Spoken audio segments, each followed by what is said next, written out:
Вільні народи незламної країни. Free people of the indomitable country. Every year on December 1st we recall an event that defined history, an event that said a lot about all of us, about Ukrainians, about who we are and about who we will never become. On December 1st, 31 years ago, a referendum was held that united the entire territory of our state. None of our people remained outside the all-Ukrainian decision. Kiev and Sevastopol, Odessa and Crimea, Lviv and Cherkasy, Chernihiv and Kharkiv, Donetsk and Kherson, Zaporizhia and Luhansk, Khmelnytsky and Kirovohrad regions, Volyn and Dnipropetrovsk regions, Sumy and Zakarpattia, Ivano-Frankivsk and Ternopil, Zhytomyr region and Chernivtsi, Vinnytsia, Kyiv region, Mykolaiv, Poltava, Rivne. Everyone expressed their support. People confirmed the act of proclamation of independence of Ukraine, freely and legally. It was a real referendum, not some kind of imitation. It was an honest referendum, and that is why it was recognized by the world. And it was important that not just politicians, but people in particular put an end to the history of the empire, which was built on denying the will of the people, which killed, trying to perpetuate the denial of the will of the people, but which was overthrown by people anyway, and precisely by their own will. Since that day in 1991, Ukrainians have experienced many attempts to turn a dot into three dots or a semicolon. We saw many figures who could not put up with the fact that the empire had been overthrown.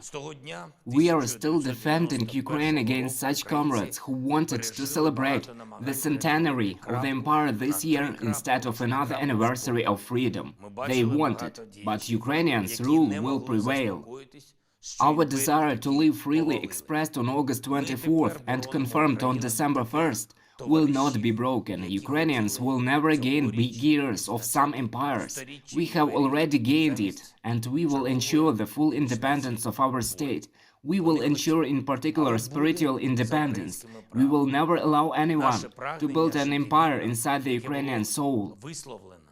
A meeting of the National Security and Defense Council was held on December 1st, the meeting at which we considered numerous facts of connections of certain religious circles in Ukraine with the aggressor state. Unfortunately, even Russian terror and full-scale war did not convince some figures that it is worth overcoming the temptation of evil.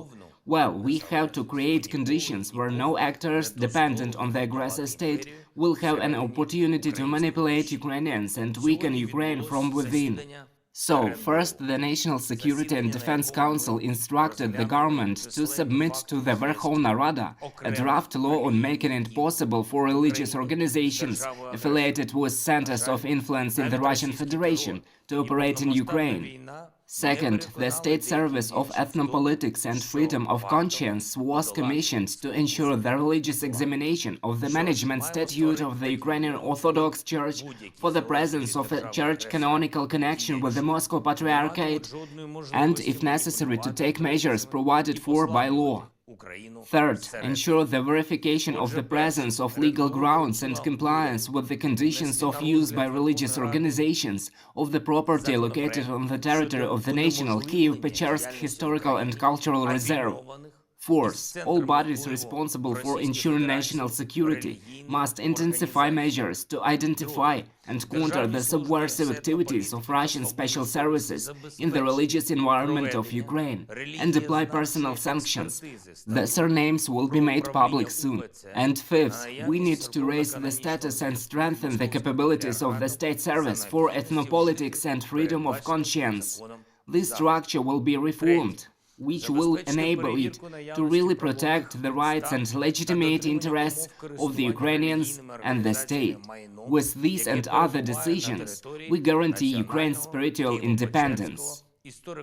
I would like to emphasize, in 1991 our state embarked on the legal and democratic path. We will continue this path. Only legal steps, balanced decisions and national interests. We continued to work on the implementation of the Ukrainian peace formula, which I presented at the G19 summit, in particular its clause on food security. To this end, I spoke with the President of Senegal and the Chairperson of the African Union. About our Grain from Ukraine initiative, this is an initiative that really brings stability and predictability back to the world, and also about the way we can involve African countries in restoring the strength of international law and guaranteeing the completeness of global security. And one more thing, on December 1st, another 50 Ukrainians were brought home from Russian captivity, 4 officers, 46 sergeants and privates, Army, Territorial Defense, National Guards, Navy and Border Guards. I thank our entire team which works for the liberation of Ukrainians: Budanov, Yermak, Usov, Maliuk, Lubinets. Well done. I'm grateful to everyone who helps. In total, since February 24th, more than 1,300 Ukrainians have already been returned from Russian captivity. We will bring back all the rest. All of Ukraine will be free. All Ukrainians will be at home. Glory to all who fight for our country. Glory to all who work to protect Ukraine. Eternal memory to all those who gave their lives for independence. Glory to Ukraine.